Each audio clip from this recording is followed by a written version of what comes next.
Lectura del Santo Evangelio según San Mateo. En aquel tiempo, Jesús dijo a sus discípulos: Yo les aseguro que un rico difícilmente entrará en el reino de los cielos. Se lo repito, es más fácil que un camello pase por el ojo de una aguja que un rico entre en el reino de los cielos. Al oír esto, los discípulos se quedaron asombrados y exclamaron: Entonces, ¿quién podrá salvarse? Pero Jesús, mirándolos fijamente, les respondió: Para los hombres eso es imposible, mas para Dios todo es posible. Entonces Pedro, tomando la palabra, le dijo a Jesús: Señor, nosotros lo hemos dejado todo y te hemos seguido. ¿Qué nos va a tocar? Jesús les dijo: Yo les aseguro que en la vida nueva, cuando el Hijo del Hombre se siente en su trono de gloria, ustedes, los que me han seguido, se sentarán también en 12 tronos para juzgar a las 12 tribus de Israel. Y todo aquel que por mí haya dejado casa, o hermanos, o hermanas, o padre, o madre, o esposa, o hijos, o propiedades, recibirá 100 veces más y heredará la vida eterna. Y muchos primeros serán últimos, y muchos últimos primeros. Palabra del Señor.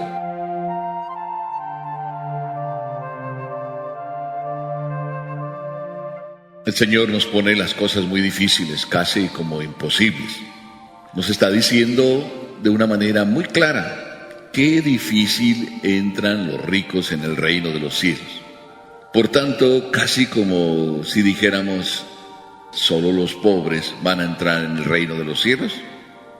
Pero el Evangelio nunca nos dice las cosas de una manera humana, es a la manera de Dios. Hay muchos ricos, probablemente ustedes no se sientan ricos, pero yo creo que aquí también hay muchos ricos, a lo mejor demasiado ricos, porque existe el rico que sale en las listas de los periódicos o la lista de Forbes, donde se dice el primero, el segundo, el tercero o el cuarto rico más grande del mundo. ¿De esos ricos se trata? Puede ser que sí. El Señor habla de ricos, pero de ricos de dinero hay pobres que son demasiado ricos. Inclusive una vez murió un pobre que andaba en las calles y resulta que tenía un montón de dinero en el banco, pero su vida era en las calles. Hay algunos que parecen pobres, pero no lo son tanto. Ninguno de esos somos nosotros. No estamos en la lista de los primeros ricos, ni tampoco vivimos en la calle, y probablemente tampoco tenemos demasiado dinero en el banco. Pero podemos ser de los ricos que habla el Evangelio, que no van a entrar en el reino de los cielos. Qué difícil entran en el reino de los cielos los ricos. Porque hay algunos que no tienen nada, pero todo el día andan ambicionando tener. Si yo tuviera, y dicen, si yo tuviera, sí, yo voy a comprarme un carro. Inclusive ya lo describen cómo es el carro que quieren. No solo lo describen, sino van y lo ven. Ese es mi carro. O cuando lo ven en la televisión que sale, ese es mi carro. Cuando lo ven que lo tiene el vecino, ese es mi carro. Y todo el día están soñando en su carro. Y nada más están deseando ese carro. Y casi cuando lo ven, están viendo a ver si se lo pudieran robar. Y a veces no se lo pueden robar, pero sí se roban los embellecedores de las llantas, se roban la estrellita, o se roban alguna de las cosas que tiene el carro, porque quieren ese carro, viven de ese carro, aunque no lo tienen.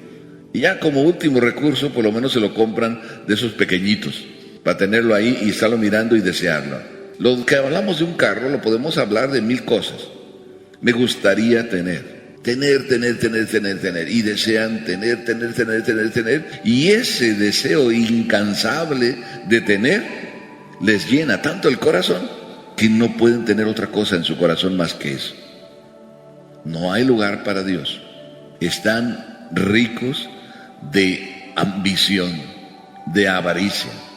Pero cuando el Señor habla también que qué difícil entran en el reino de los cielos los ricos, también puede ser de otro tipo de riqueza, que no le llamamos riqueza, pero es lo mismo. Qué difícil entran en el reino de los cielos, podemos decir, aquellos que tienen su corazón tan lleno de basura. Son ricos de basura. Todas las mañanas yo aquí siempre veo 2 o 3 personas o 4 metiéndose ahí en el bote de la basura, sacando quién sabe qué sacan. La mayoría de las veces son latas. Viven de eso. Que eso sea lo que les llene, no creo, pero tratan de vivir de eso. Pero algunos vivimos de otra basura y vamos llenando nuestro corazón de miles de cosas. Digo basura, bien, pecados, ambiciones, lujurias, sensualidades, y nuestro corazón se va llenando de todas esas cosas. Pasan por la mente, como pueden pasar por cualquier mente, pero a veces no pasan por la mente, se quedan y penetran hasta el corazón. Entonces Dios no puede entrar. Por eso cuando Dios dice, qué difícil es, y dice una cosa que a veces nos parece extraña, es más fácil que un camello entre por el ojo de una aguja. No crean que Dios está diciendo que en el ojo de una aguja, es decir, una aguja de coser, por ahí va a pasar un camello. No está hablando de ese ojo de aguja. En Jerusalén había unas puertas por las cuales se pasaba, estaban en las murallas, y las puertas eran de aguja, como se llama. Por el ojo de esa puerta, qué difícil era entrar un camello. Una persona podía entrar, pero un camello no. La puerta era baja, en forma de aguja.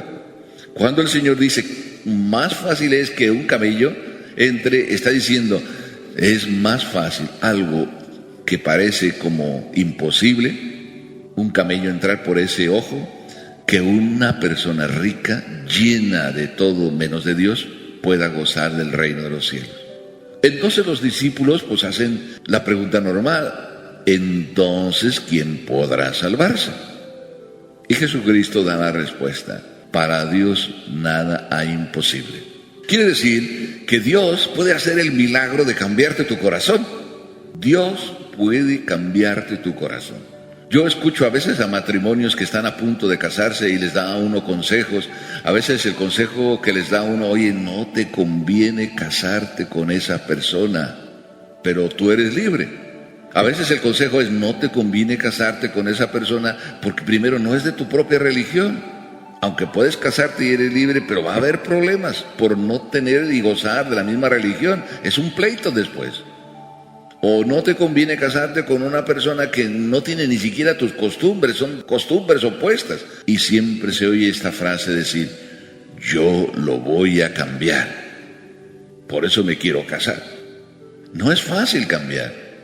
Ni Dios a veces nos puede cambiar, porque no le dejamos las puertas abiertas.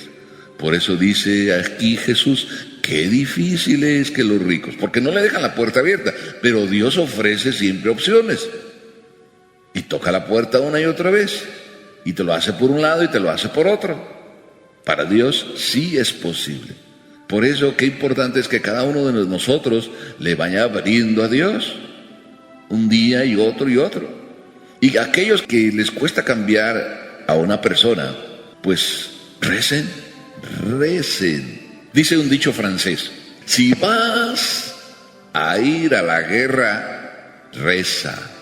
Como rezan todas las mamás cuando envían a sus hijos a la guerra, reza.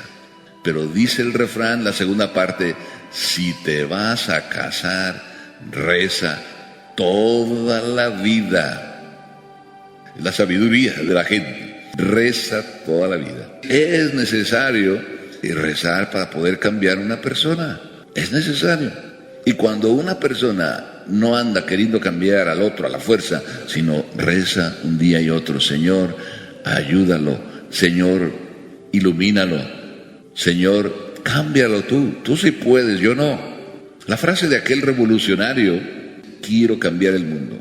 Y entonces rezaba, dame, Señor, la gracia para cambiar el mundo. Y así rezaba. Todos los días rezaba. Pero cuando al poco tiempo se fue haciendo mayor, entonces vio que no cambió el mundo, entonces empezó a decir, bueno, Señor, dame la gracia de cambiar a mi familia.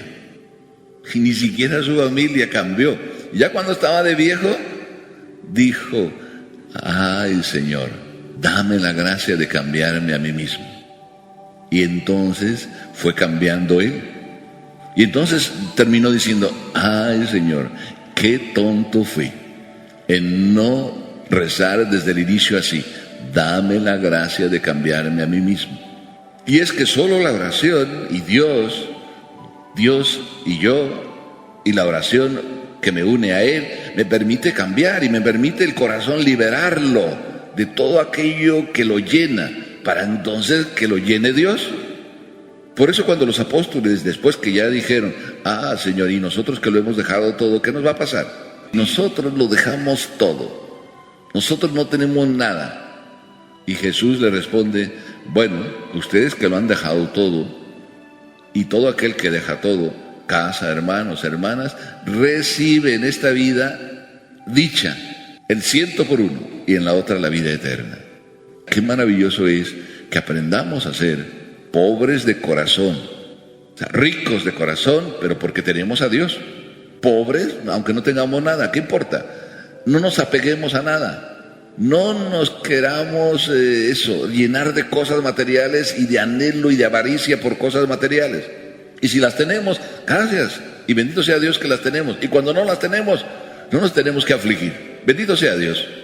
Como decía el santo Job: bueno, Dios me lo dio, Dios me lo quitó, bendito sea Dios. Cuando tú pierdes algo, pierdes el corazón, quiere decir que estabas apegado. Y quiere decir que te hacía falta que Dios fuera tu dicha. Por eso cuando alguien se muere, a mí me da mucha pena oír lo que oigo. O cuando alguien se enferma o tiene una enfermedad, me da mucha pena oír lo que oigo. Y lo que oigo es lo que oyen ustedes. Cuando alguien se muere, si es nuestro familiar, ¿qué dice?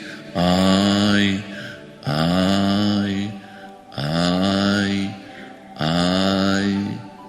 Eso no es católico. Y cuando perdemos la casa, ay, ay. Y cuando estamos enfermos o nos enfermamos, ay, ay. Y cuando estamos apenados de algo, ay, ay. ¿Verdad que se oye medio feo? Imagínense si cuando algo nos duele fuéramos, y Jesucristo hubiera sido así: ay, ay. Jesucristo más bien dijo: Padre, en tus manos encomiendo mi espíritu. Solamente dijo: si no es posible que este cáliz de sufrimiento yo lo pueda pasar, pero que se haga tu voluntad. Entonces el santo Job nos enseña eso, que hay que aceptar los dolores, y los dolores venidos como un regalo. Y no solo venidos como un regalo, sino aceptados como regalo, vividos como regalo. Porque cuando nos duele algo es porque nos falta algo. Y cuando nos duele que un ser querido se vaya, es porque no consideramos que Dios tiene sus caminos y que si a Él ya lo llamó, bendito sea Dios. Y no podemos entristecernos porque Él se haya ido a gozar de Dios, sino alegrarnos en vez de quejarnos. Qué hermoso entonces es que aprendamos esto, que esta lección la aprenden los pobres de espíritu, es decir, los que no se apegan a nada y por tanto no sufren de nada, porque Dios me lo dio, Dios me lo quitó, bendito sea Dios. Amén.